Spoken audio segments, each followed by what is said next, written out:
exalté. Le Dieu qui nous a donné cette journée. Bien-aimés, adorons encore le Seigneur. Il mérite la gloire ce soir. Il mérite l'honneur ce soir. Il mérite la louange ce soir. Élève-les au-dessus du président de la terre. Élève-les au-dessus des rois. Élève-les au-dessus des généraux. Il mérite la gloire. Dieu des armées, je t'élève encore ce soir. Je te bénis encore ce soir. Je te célèbre, Dieu Tout-Puissant. Je t'exalte, le roi des rois. Je te glorifie. Je t'élève, Jésus. Aucun Dieu n'est comme toi. Aucun Dieu n'est comme toi. Aucun maître n'est comme toi. Reçois la gloire ce soir. Reçois l'honneur ce soir. Reçois la louange ce soir. Avec qui te comparais, Jésus. Avec qui te comparais, Jésus. Toi qui es au-dessus de tous les dieux. Toi qui es au-dessus de tous les dieux. Tu mérites l'honneur, Dieu des armées. Merci pour le souffle de vie que tu nous donnes encore ce soir. Merci pour le souffle gratuit de vie que tu as donné à mon frère, que tu as donné à ma sœur. Oh, beaucoup sont décédés en ce jour. Beaucoup sont dans les hôpitaux. Père éternel, tu nous donnes l'opportunité d'être encore dans ta présence ce soir. Raison pour laquelle, oh Dieu, nous sommes venus devant ton parti pour te glorifier, pour te célébrer, pour te rendre de multiples actions de grâce. Oh, reçois l'honneur, Jésus. Oh, reçois la gloire, Jésus. Personne ne peut s'égaler à toi. Personne ne peut se comparer à toi. Dis Dieu, tu mérites la gloire. Alléluia. Gloire à toi, Seigneur. C'est le maître qui donne. Adonai, sur ton nom je me tapis. Adonai, sous ta main je m'accomplis. Adonai, les plus grands de tous les temps. Adonai, le plus fort de tous les noms. Adonai, viens Seigneur, couvre en nous, dans ces creux en amour, au parfum qui nous promesse.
toi, le parfum qui te dit, la beauté de ton nom, en mon âme perdue, je veux être de toi.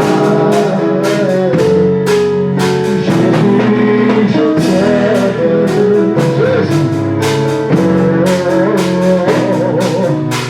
reçois du cœur, je trouve à donner tout l'amour que mes yeux n'ont pas jeté pour eux. Je veux être comme toi. Jésus, je t'aime.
Sa présence ce soir parmi nous.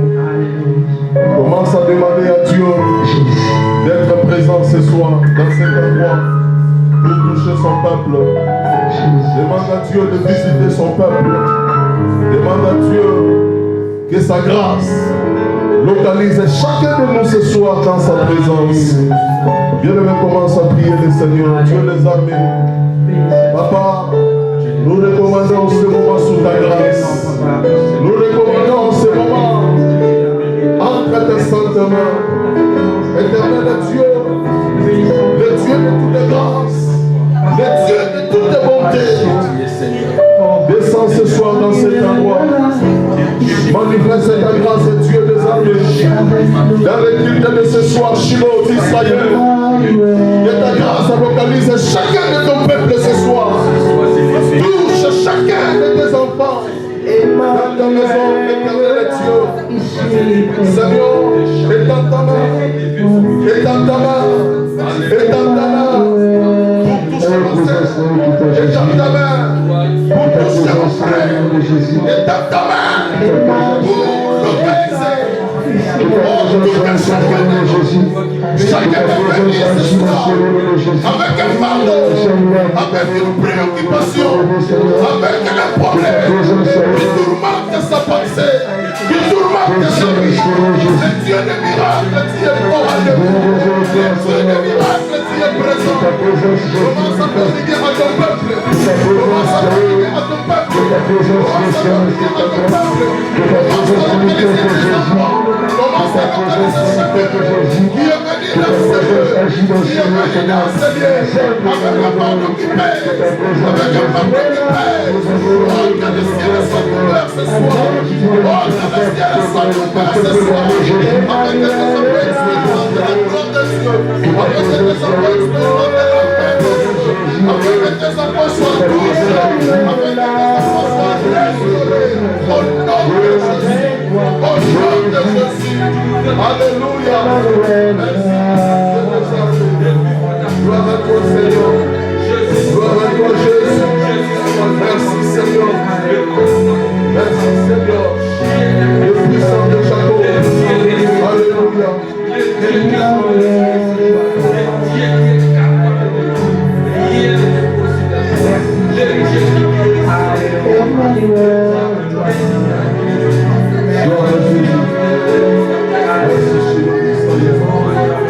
Le Dieu de la Bible, Dieu réel.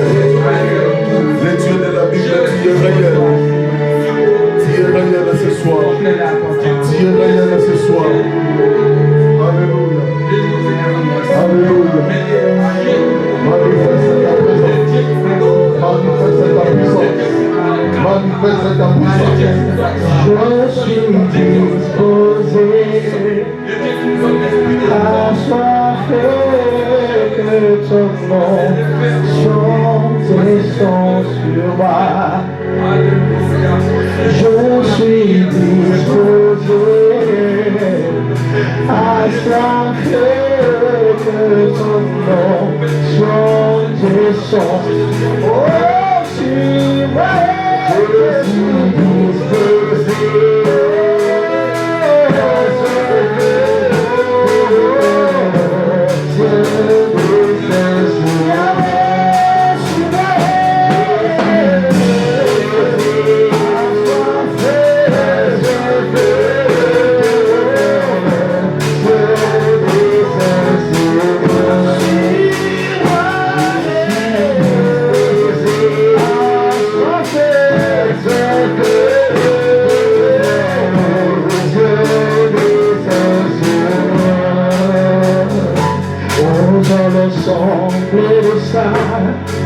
Assoiffé, je me tiens que ton nom descend sur moi.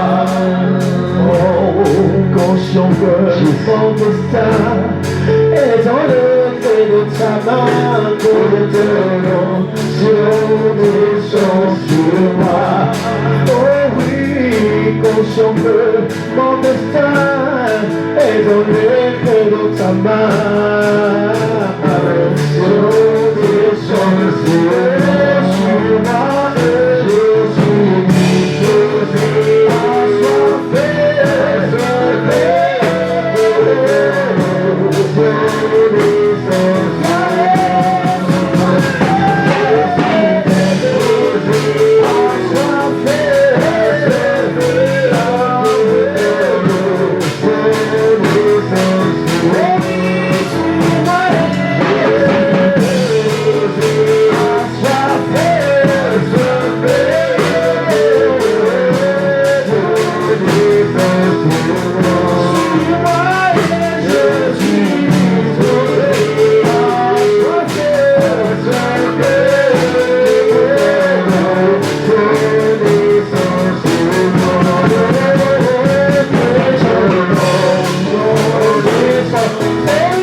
Nous te bénissons, Dieu Tout-Puissant. Nous te bénissons, éternel Dieu des armées. Merci pour ces moments d'adoration, éternel.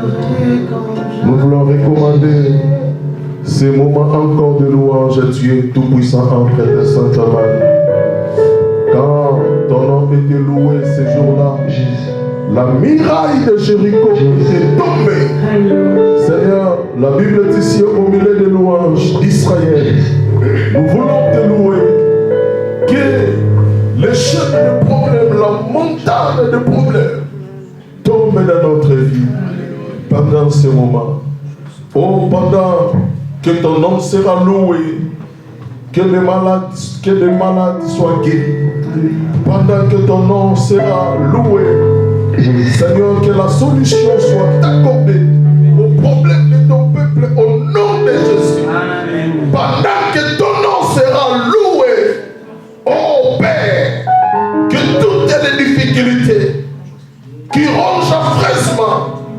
la vie de ton peuple.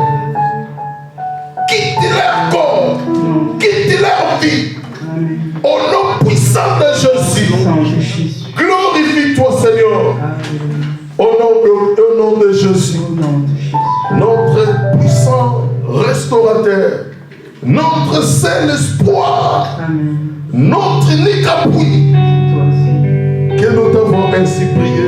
Merci Seigneur Jésus-Christ. Merci Seigneur Jésus-Christ. On acclame très fort le Seigneur. Alléluia. Nous allons serrer nos ceintures parce que nous voulons rentrer dans la deuxième phase de notre culte pour le louer. Amen. Chantons, dansons à l'honneur de l'Éternel de notre Dieu. Je chanterai de tout cœur le merveilleux de ton papa Yahweh. Il m'a aidé, il m'a délivré de tout péché. Je chanterai de tout cœur le merveilleux de ton papa Yahweh. Il m'a aidé, il m'a délivré de tout péché. Je chanterai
Acclamons le Seigneur, acclamons le Seigneur. Alléluia. Alléluia. Alléluia. Est-ce que nous sommes bénis ce soir? Est-ce que nous sommes réellement bénis ce soir? Si nous sommes réellement bénis, on acclame très très fort.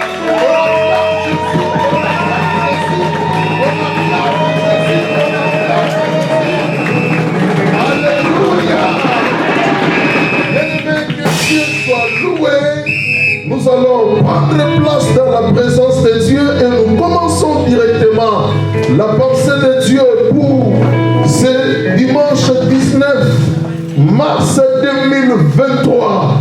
Nous voulons, bien aimé, parler sur l'attachement. L'attachement, c'est le thème de notre message de ce soir. Bien aimé dans le Seigneur, nous venons de louer Dieu. Nous venons de célébrer le Seigneur. Notre Dieu aime la gloire. Notre Dieu aime l'adoration.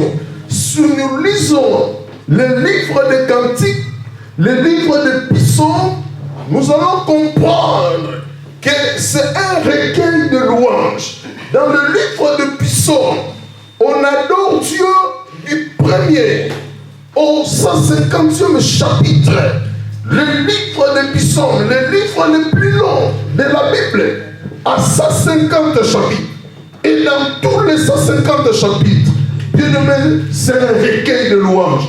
Dieu est loué, Dieu est célébré, Dieu est adoré. Et bien aimé, ce n'est pas par hasard que le livre le plus long de toute la Bible, c'est un recueil de louanges. C'est un livre de louanges pour dire que, bien aimé, tout sur la terre passera, mais l'adoration restera. Quand bien même le Seigneur revient aujourd'hui pour enlever l'église dans le ciel, nous allons mettre fin au jeûne. Dans le ciel, nous allons mettre fin à beaucoup de choses.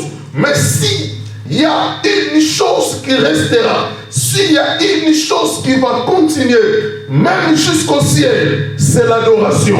Dieu continuera à être adoré. Dieu continuera à être loué. Bien aimé, lorsque nous adorons Dieu, Dieu se réjouit. Et lorsque, bien aimé, nous ramenons la joie dans les cœurs de Dieu, la Bible dit la joie de Dieu sera votre force. Amen. Lorsque Dieu se réjouit, bien aimé, la joie de Dieu nous procure la force, nous procure de l'énergie. La joie de Dieu fera que, bien aimé, nous soyons visités par de miracles. Parce que lorsque le cœur de Dieu se réjouit, il lui fait quelque chose. Il scelle cela en opérant un miracle dans la vie de son peuple. Oh, bien aimé, la louange, l'adoration, c'est des temps forts dans le culte. C'est des moments à prendre avec beaucoup de sérieux, parce que c'est le moment où Dieu descend. Amen. Vous allez lire la Bible, la Bible dit il sied au milieu des louanges, c'est-à-dire lorsque Dieu est loué, il sied, il dresse son siège, il dresse sa demeure, là où il voit l'adoration qui monte vers lui, l'adoration, la louange fait descendre la présence de Dieu dans une communauté. La présence de Dieu, bien-aimé, sera descendue lorsque son nom est adoré. Alléluia. C'est-à-dire, dès que nous nous réunissons déjà au nombre de deux, la Bible dit 2 ou 3 sont réunis à son nom, il est au milieu d'eux. Mais lorsqu'on se met encore à adorer Dieu, il intensifie sa présence, il renforce sa présence au milieu de son peuple. Alléluia. Et l'attachement, c'est le message que le Saint-Esprit nous donne pour le culte de ce soir. Nous sommes en train de traverser les mois de la célébration.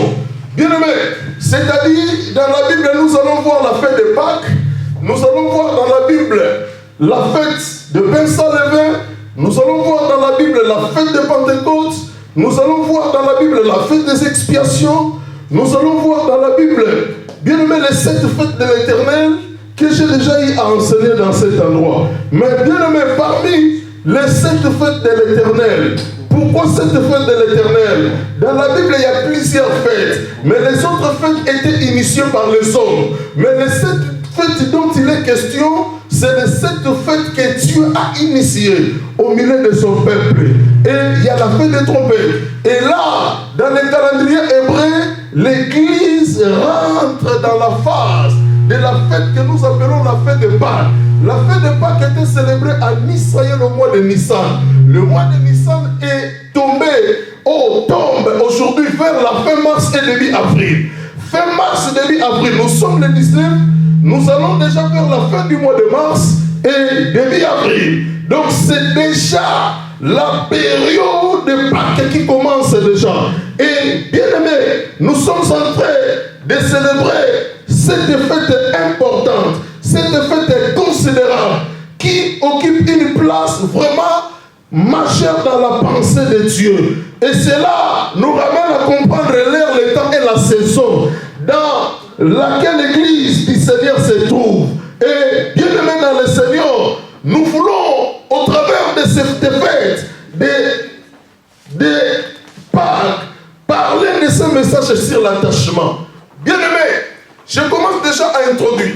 L'attachement vient d'un mot hébreu qui veut tout simplement dire en français, c'est souder à. Donc, lorsque nous parlons de l'attachement, nous voyons l'effet de se souder à quelqu'un. Autrement, lorsque nous parlons de l'attachement, selon le terme hébreu traduit en L'attachement veut aussi dire se coller à. Lorsque, bien aimé, nous collons à quelqu'un, lorsque, bien aimé dans le Seigneur, on se colle à quelqu'un, c'est dans ce moment-là que nous pouvons parler de l'attachement. L'attachement veut dire se souder à ou se coller à. Et l'attachement dont il est question, dans notre message de ce soir, c'est l'attachement à Dieu. Bien-aimé, Dieu nous a placés sur la terre. Il a créé la terre. Il a créé l'homme et la femme. Il nous place sur la terre. Il nous donne la domination et le pouvoir. Il veut que nous puissions assujettir la terre. Il reste dans le ciel.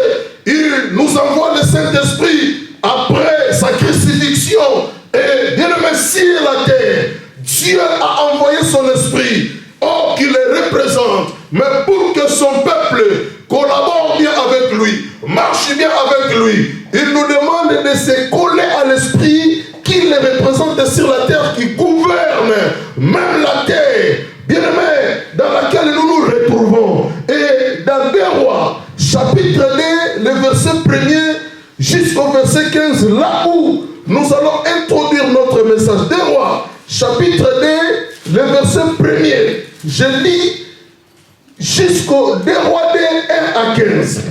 2 Rois 2, 1 à 15. Que dit la Bible? Bien-aimé, écoute attentivement ce que dit la Bible. Élie enlevé au ciel. Nous voulons voir cette histoire, ce que ça représente dans le contexte d'aujourd'hui. La Bible dit dans 2 Rois 2, 1 à 15. Lorsque l'Éternel fit monter Élie au ciel dans un tourbillon, Élie partait de Gilgal avec Élisée. Élie dit à Élisée, tu vas rester ici, car l'Éternel m'envoie jusqu'à Bethel. Élisée répondit, l'Éternel est vivant, et ton âme est vivante, je ne t'abandonnerai pas. Ils descendirent à Bethel. Les fils des prophètes qui étaient à Bethel sortirent vers Élisée et lui dirent, sais-tu que l'Éternel enlève aujourd'hui ton maître au-dessus de ta tête? Il répondit, je le sais aussi, taisez-vous. Élie lui dit, Élisée, tu vas rester ici, car l'Éternel m'envoie à Jéricho.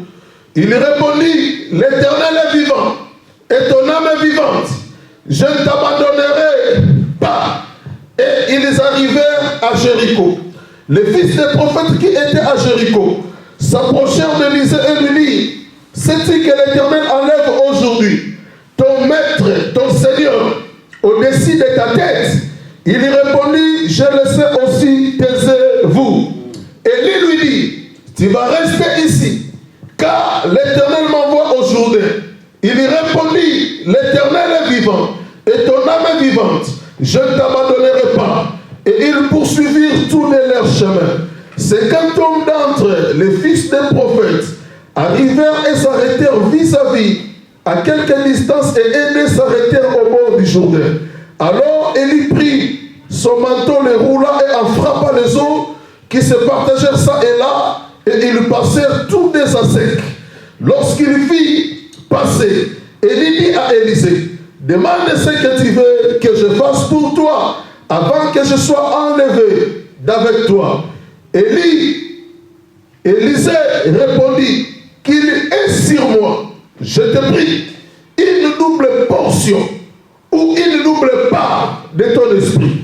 Élie dit, tu demandes une chose difficile, mais si tu me vois pendant que je serai enlevé d'auprès de toi, cela t'arrivera ainsi. Sinon, cela n'arrivera pas.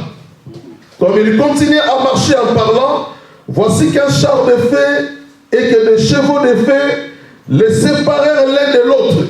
Alors Élie monta au ciel dans un tourbillon. Élisée regardait et criait, mon père, char d'Israël et sa cavalerie. Puis il ne les vit plus. Saisissant alors ses vêtements, il les déchira en 2 morceaux et ramassa le manteau que lui avait laissé tomber. Puis il retourna et s'arrêta au bord du Jourdain. Il prit le manteau que lui avait laissé tomber, il en frappa les eaux et dit, où est l'Éternel, le Dieu d'Élie? Lui aussi il frappa les eaux qui se partagèrent ça et là. Élisée passa. Les fils des prophètes qui étaient vis-à-vis à Jéricho les virent et dirent, l'esprit d'Élie repose sur Élisée. Ils allèrent à sa rencontre et se prosternèrent contre terre devant lui. On acclame la parole de Dieu, on acclame pour la parole de Dieu, on acclame pour la parole de Dieu, on acclame pour la parole de Dieu. Alléluia. Amen. Alléluia. Bien, nous sommes dans le livre des 2 Rois, un livre magnifique de la Bible qui a été écrit par le prophète Jérémie. Le prophète Jérémie, vers 560 à 540, dans cette période-là de 20 ans, avant Jésus-Christ, il a eu le temps d'écrire le livre des 2 Rois. Et c'est quoi l'histoire qui se passe dans le livre des 2 Rois? Le prophète Jérémie essaie de tracer les grandes lignes en nous présentant après la séparation d'Israël. Il y a eu la séparation. Les 10 tribus sont allées au nord pour former leur pays au nom d'Israël et leur capitale était Samarie. Et les 2 tribus étaient partis au nord, au sud plutôt, pour former leur pays Juda et leur capitale était devenue Jérusalem. Et il y a eu une succession de rois, au nord comme au sud. Amen. Amen. Amen. Jéroboam, le premier roi, après la séparation dans le royaume du nord. Et Roboam, le premier roi, le fils de Salomon, dans le royaume du sud avec 2 tribus. Et il y a eu la succession des rois. Et Jérémie essaye de retracer vers 560 à 540 ce parcours-là. Des rois qui régnaient au royaume du nord et les rois qui régnaient au royaume du sud. Raison pour laquelle il baptise son livre sur le livre des rois. Amen. Amen. Il démontre le comportement des rois qui avaient détourné le peuple de la vision de Dieu et des rois qui étaient restés fidèles à Dieu comme des rois Josias. Et il retrace l'histoire et comment, en voyant la méchanceté des rois qui régnaient en Israël, cela avec la colère de Dieu, bien aimé, s'est déversé sur les 2 royaumes. Et il touche les rois d'Assyrie et les rois de Babylone. Les 2 rois étaient venus. Les rois d'Assyrie étaient venus à Juda pour prendre les Juifs et de les amener captifs, bien aimés, en Assyrie. Et le roi de Babylone est venu au nord pour prendre les otages, les peuples juifs qui habitaient au nord et de les conduire en exil en Babylone. Le pays s'est retrouvé dans la chute, dans la désolation, parce que les rois qui ont régné, leur conduite ne plaisait pas à l'Éternel. Il retrace ce parcours-là. Et pendant ce temps-là, Dieu avait suscité un prophète au nom d'Élie.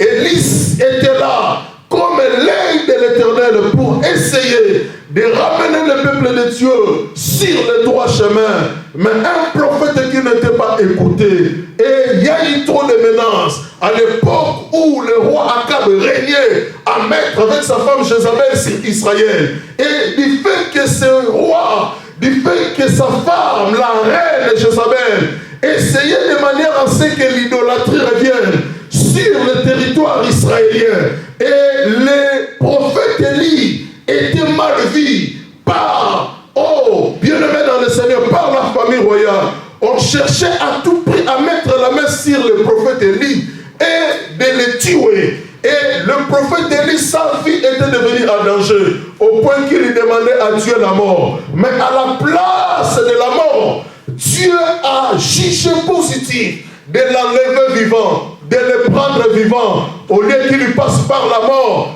Bien que lui demandait la mort, mais l'Éternel a désiré, l'Éternel a voulu l'enlever vivant. Et le moment de l'enlèvement était arrivé. Le jour où Dieu voulait prendre son serviteur Élie était arrivé. Mais Élie avait son serviteur aussi à côté, qui s'appelait Élisée. Et Élisée aussi connaissait que Élisée aussi avait cette information que Dieu va enlever son maître ce jour-là. Et il s'est collé à lui. Il s'est soudé à lui. Il s'est attaché à lui. Il n'a pas voulu laisser une seule seconde de son maître.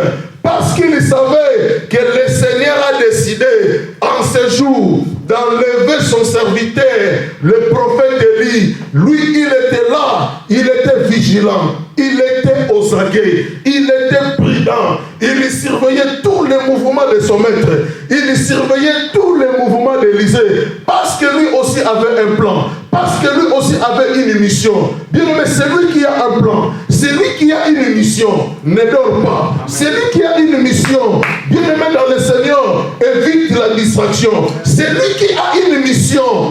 Reste toujours prudent, reste toujours aux aguets. Et Jésus lui-même a dit, je vous envoie dans le monde comme des brebis au milieu des loups. Mais soyez prudents comme les serpents. C'est-à-dire, il y a certaines bénédictions de la part de l'Éternel. Avant de les décrocher, il nous faut la vigilance, il nous faut la prudence. Parce que nous sommes dans un monde rempli de malin. Nous sommes dans un monde rempli de dribblés. Pourquoi Ésaü avait raté la bénédiction? Parce qu'il manquait tout simplement la prudence. Parce qu'il n'était pas vigilant. Quand son frère a dit, donne-moi ton droit d'aînesse, si tu veux goûter à ma soupe.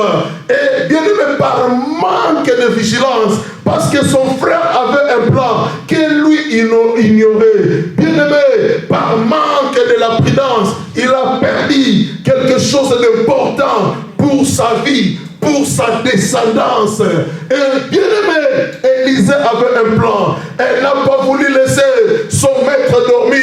Il était toujours là. Il s'est toujours attaché à lui. Il s'est toujours collé à lui. Il s'est toujours soudé à lui. Parce qu'il avait un projet. Parce qu'il avait un plan. Mais aujourd'hui, nous avons des plans, mais nous dormons. Aujourd'hui, nous avons des plans, mais nous sommes des négligents. Aujourd'hui, nous avons des plans, mais bien aimés dans le Seigneur, on ne connaît pas la vigilance, on ne connaît pas la prudence. Nous devons être très prudents. Alléluia. Et l'idée était dans une ville d'Israël appelée Gilgal. Gilgal était à 7 km de Bethel. Et Élie ne voulait pas que Élisée voie quand Dieu viendra l'enlever. Et il dit à Gilgal, à Élisée, il dit à Élisée, reste ici à Gilgal, le Seigneur m'a envoyé rapidement à Bethel. Et lui ne savait pas qu'Élisée connaissait que Dieu va l'enlever ce jour-là. Élisée aussi fait semblant comme si il ne connaissait rien, mais il savait. Alléluia. Amen. Et bien aimé, c'est comme l'histoire d'un trompeur trompé. Alléluia. Amen. Il cherche à tromper Élisée, Élisée aussi le trompe. Amen. Amen. Mais pour Élisée, c'était par compassion de ne pas voir, que Élisée ne puisse pas le voir quand il sera enlevé. Mais Élisée, pour lui, ce n'était pas quelque chose de regret. Mais lui, il avait son plan à lui. Il avait une dernière carte, bien aimé, qu'il voulait jouer ce jour-là pour que sa destinée change. Alléluia. Et Élisée dit à Élie, l'Éternel est vivant, ton âme est vivante, je ne te laisserai pas. Et bien aimé, les deux ont pris la route jusqu'à Bethel. Alléluia. Amen. Les deux ont pris la route jusqu'à Bethel. Et arrivé à Bethel, bien aimé, les fils des prophètes qui étaient à Bethel sont venus vite vers Élisée pour lui dire, est-ce que tu es au courant que Dieu va prendre aujourd'hui ton maître? Élisée dit, oh oui, je sais, calmez-vous. Et à Bethel, Élie a pris encore la parole. Il dit à Élisée, reste ici à Bethel, parce que moi, Dieu m'envoie maintenant à Jéricho. Amen. Bethel, Jéricho, 25 km. Et il dit, reste ici parce que Dieu m'envoie à Jéricho. Et bien aimé, Élisée a répondu la même chose pour la deuxième fois. Que l'Éternel est vivant, ton âme est vivante, je ne te quitterai point. Et les deux, on prit encore la route pour aller jusqu'à Jéricho. Arrivé à Jéricho, c'était pareil. Des fils de prophètes qui étaient à Jéricho, quand ils ont vu Élisée et Élie, ils ont couru vers Élisée pour lui dire, sais-tu que l'Éternel enlèvera aujourd'hui ton maître sur ta tête? Élisée dit, oh oui, je le sais, taisez-vous. Et à Jéricho, Élie a fait toutes les manœuvres possibles pour que Élisée reste à Jéricho. Il dit à Élisée, reste ici à Jéricho, le Seigneur m'envoie encore au Jourdain. Je dois aller rapidement au Jourdain. Oh, bien-aimé, Élisée a dit à Élisée, oh, l'Éternel est vivant, ton âme est vivante, je ne te quitterai pas. Bien-aimé, nous voyons cet attachement-là d'Élie à Élisée. Bien-aimé, Élie représente Christ et Élisée représente l'Église que nous sommes. Du fait qu'Élisée était attaché à Élie, du fait qu'Élisée était attaché à Élie, c'est de la même manière que l'Église doit aussi s'attacher à Élie qui est Christ. Amen. Et bien aimé, ils sont allés jusqu'au Jourdain. Et arrivé au Jourdain, la Bible dit Élisée était là derrière Élie. Élie enlève son manteau. Il enlève son manteau. Il roule son manteau. Il frappe les eaux qui se partageaient, qui se séparent. Oh, bien-aimé, et Élisée avait traversé à sec. Parce que les eaux se partagèrent ça et là. Et bien-aimé, l'aîné avait traversé à sec le Jourdain. Alléluia. Et au Jourdain, Élie a compris que c'est comme si Élisée a l'information que je serai enlevé aujourd'hui, raison pour laquelle il ne me quitte pas. Parce que la manière dont il se comporte aujourd'hui, il ne se comporte pas comme ça. Auparavant, cet enfant n'a pas ce comportement. Si je lui dis quelque chose, il obéit. Mais comment, subitement, aujourd'hui, le jour de mon enlèvement, il ne m'obéit plus. Il a compris qu'il a l'information. Et il lui dit, demande ce que tu veux que je te donne avant que je sois enlevé. Parce qu'il a compris que l'enfant a un plan, l'enfant a une carte. Et Élisée lui dit qu'il y ait sur moi, je te prie, une double portion de ton esprit. Amen. Amen. La puissance que tu as, je vais s'affoler. L'onction de Dieu qui est sur toi, je veux une part double de cette onction. Alléluia. Amen. Et Élie a dit, donc tu vas être plus grand que moi. Tu demandes quelque chose qui est difficile. Mais il y a une seule condition. Pour que cela te soit donné, il faut me voir pendant que je serai enlevé.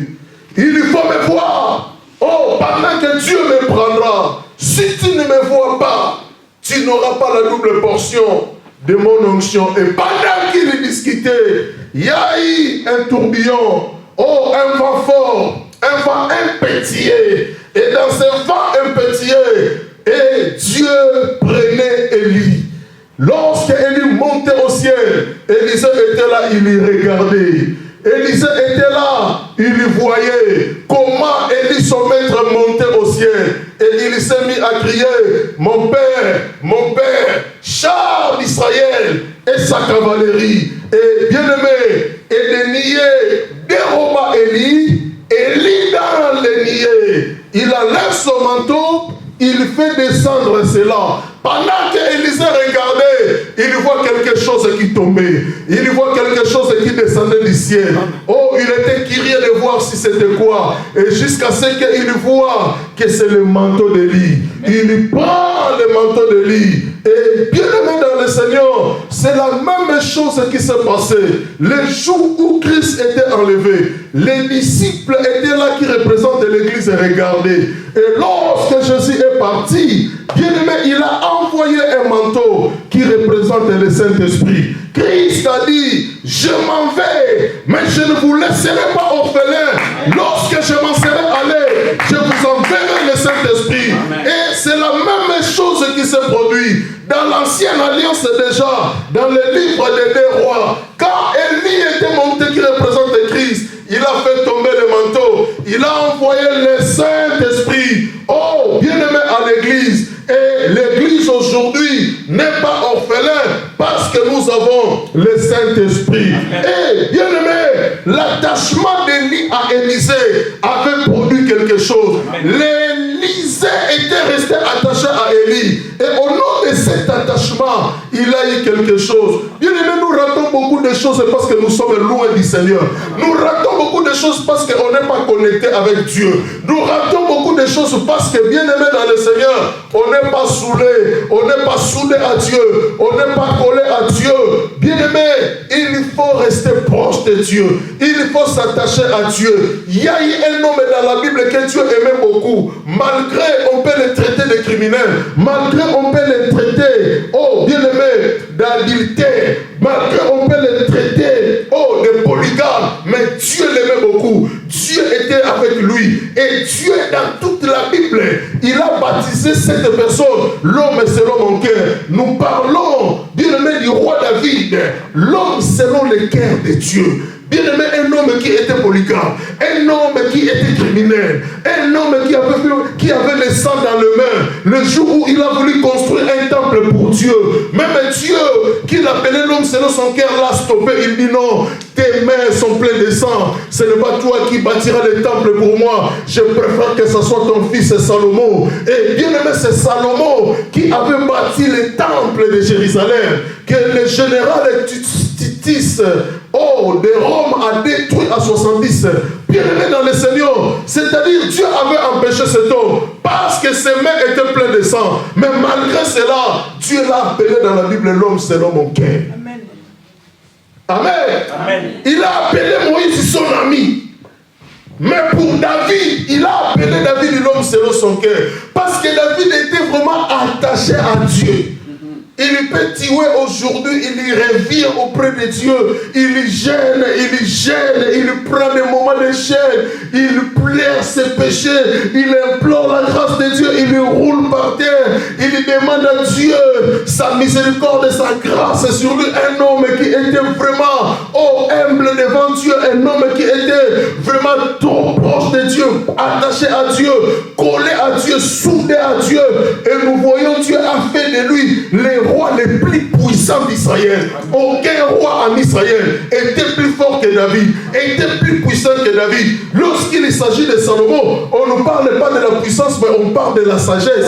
Mais lorsqu'il s'agit de la force, du pouvoir, de l'autorité, de la puissance militaire, on parle de David. Aucun roi ne pouvait combattre Israël et vaincre Israël à l'époque où David régnait en Israël. Bien aimé, pourquoi? Parce que c'était le roi qui était vraiment attaché à Dieu. Et quand bien même le royaume était divisé en 2 parties, mais au nom de David, nom de Salomon, mais au nom de David, Dieu a gardé quand même 2 tribus fidèles à la maison de David.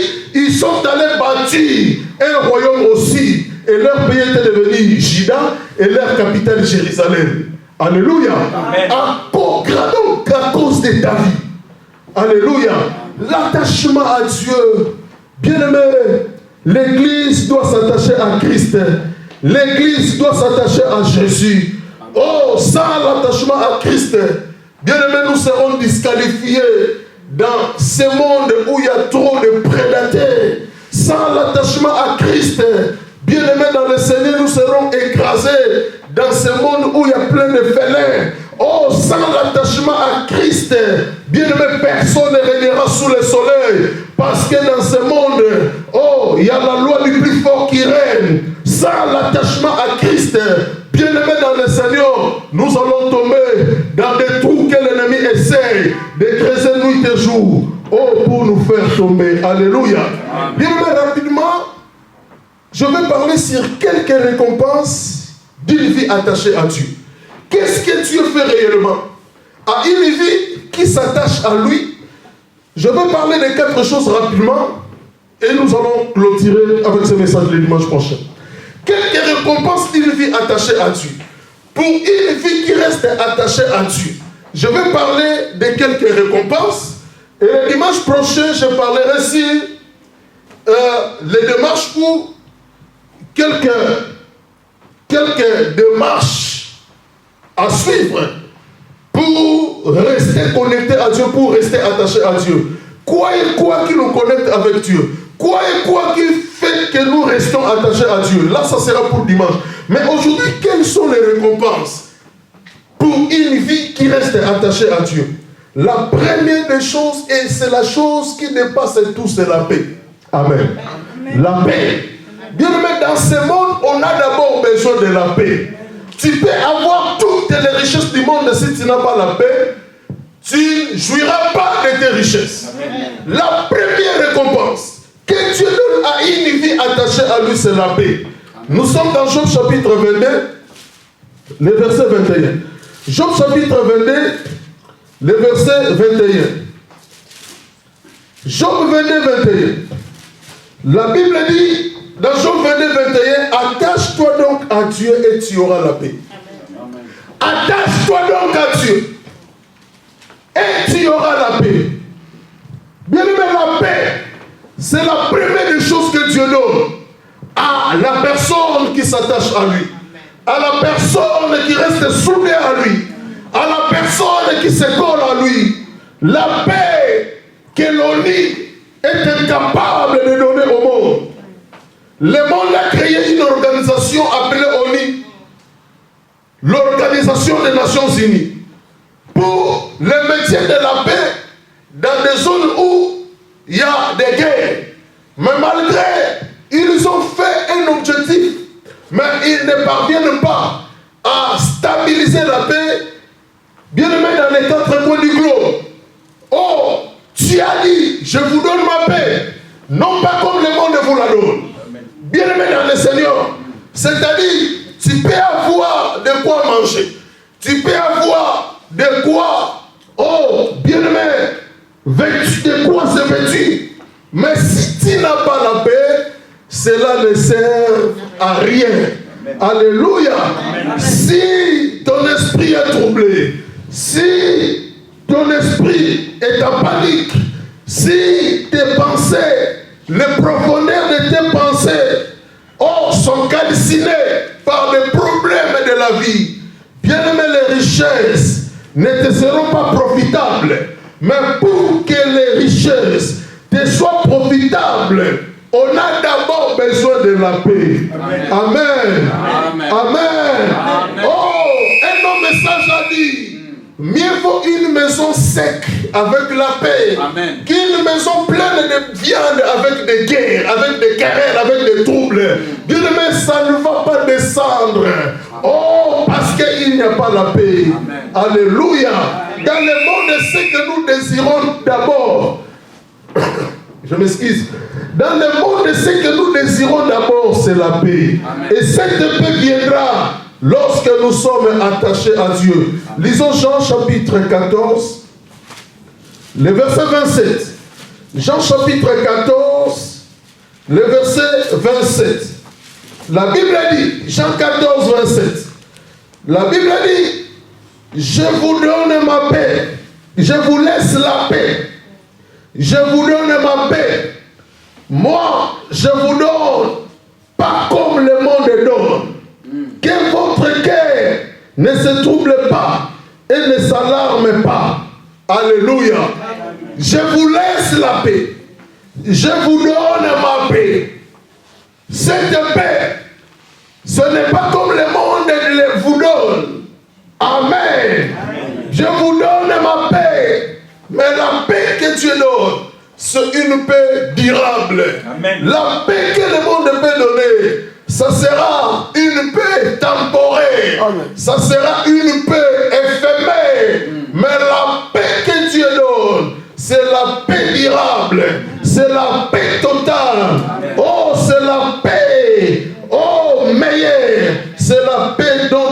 besoins. Alléluia. Bien-aimés, que personne ne vous trompe. Dans la vie, on a d'abord besoin de la paix. Amen. Alléluia. Combien de gens ont quitté un mariage avec un homme riche parce qu'il manquait tout simplement la paix?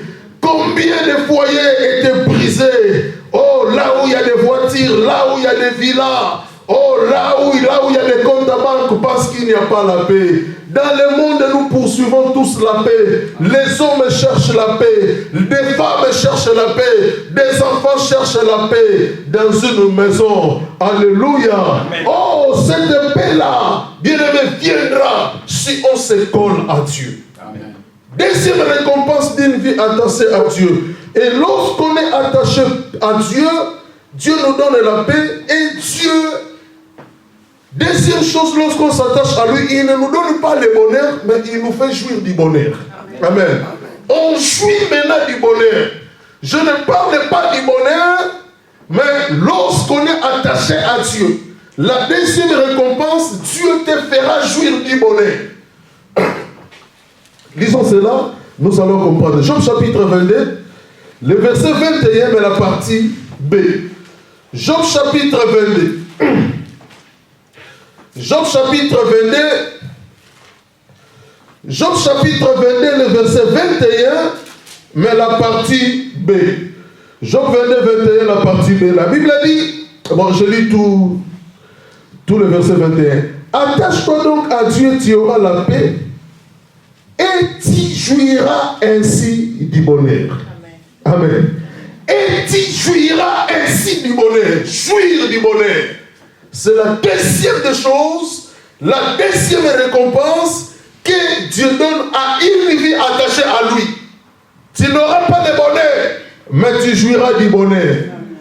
Pourquoi la Bible précise sur jouir du bonheur? Parce qu'il y a de ces gens-là qui ont du bonheur, mais qui ne jouissent pas de ce bonheur. Amen. Mais nous, lorsqu'on s'attache à Dieu, le Seigneur nous donnera la paix. Et la deuxième des choses, il nous donne le bonheur et nous fera jouir de ce bonheur. Amen. Parce que si la Bible dit jouir du bonheur, si tu t'attaches à Dieu, c'est-à-dire il va déjà te donner le bonheur en question et il fera que tu jouisses de ce bonheur. Tu puisses jouir de ce bonheur. Amen. Amen. Amen. C'est la récompense d'une vie attachée à Dieu. Raison pour laquelle, dans Psaume chapitre 37, le verset 25, David a dit, j'ai été jeune et j'ai vieilli. Je n'ai jamais vu un juste abandonné, ni sa postérité mendier son père. Un juste, c'est-à-dire c'est la personne qui s'attache à Dieu. Et David a fait l'expérience pour ceux qui s'attachent à Dieu. Il dit, je n'ai jamais vu un juste abandonné, ni sa postérité mendier son père. Parce que Dieu fait de manière à ce que même la descendance de ceux qui s'attachent à lui jouissent du bonheur. Amen. Amen. Amen. Alléluia. Amen. Et bien aimé, ça c'est la deuxième chose.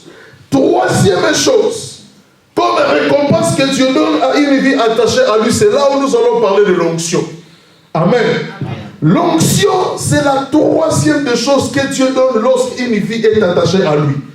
On peut voir ça facilement dans 2 Rois 1 à 15. Élisée était attaché à Élie, et quand Élie est parti, il a laissé un manteau que Élisée a récupéré. C'était l'onction de Dieu. Amen. Sur lui. Et Élisée avait dit qu'il y ait sur moi, je t'ai pris une double portion de ton esprit. Donc, le manteau qui représente l'onction qu'Élisée avait eu, c'était la double portion de l'esprit de Dieu qui était à Élie son maître. Et bien aimé, on lit la Bible, on a compris qu'Élie était né, il a commencé le ministère prophétique jusqu'à sa mort, il a opéré 7 grands miracles dans la Bible. Mais lorsque Élisée a reçu le manteau, c'est-à-dire, il devait faire le miracle qu'Élie avait fait foiner, parce que lui a reçu la double portion. Mais Élisée de son vivant, il a opéré que 13 miracles jusqu'à sa mort. Or, pour faire 14 miracles, parce qu'Élie a fait 7. Lui devait faire 7 fois 2, c'est-à-dire 14. Mais Élie, était mort, dans la Bible, il a fait que 13 miracles. Mais, bien aimé, vous pouvez dire que Dieu mentait? Pas du tout. La Bible, il faut bien la lire. Et Élisée a opéré le 14e miracle, il était déjà décédé. Un jour, on vient enterrer un enfant. Il arrive, il commence à creuser. Or, là où il creusait, c'était là où on a mis le prophète Élisée, qui a fait 13 miracles. Il devait faire 14. Et il creuse, et or, c'était le tombeau du prophète Élisée. Il voit les autres personnes qui venaient, leurs adversaires qui venaient, il jette précipitamment l'enfant là où il creusait, et il le met rapidement. Il jette l'enfant, et il fouille en fouillant. Or, c'était la tombe du prophète Élisée. Et la chair de l'enfant décédé a touché les ossements du prophète Élisée, et cet enfant était revenu à la vie. Amen. Pendant que sa famille courait, il voit l'enfant est revenu à la vie.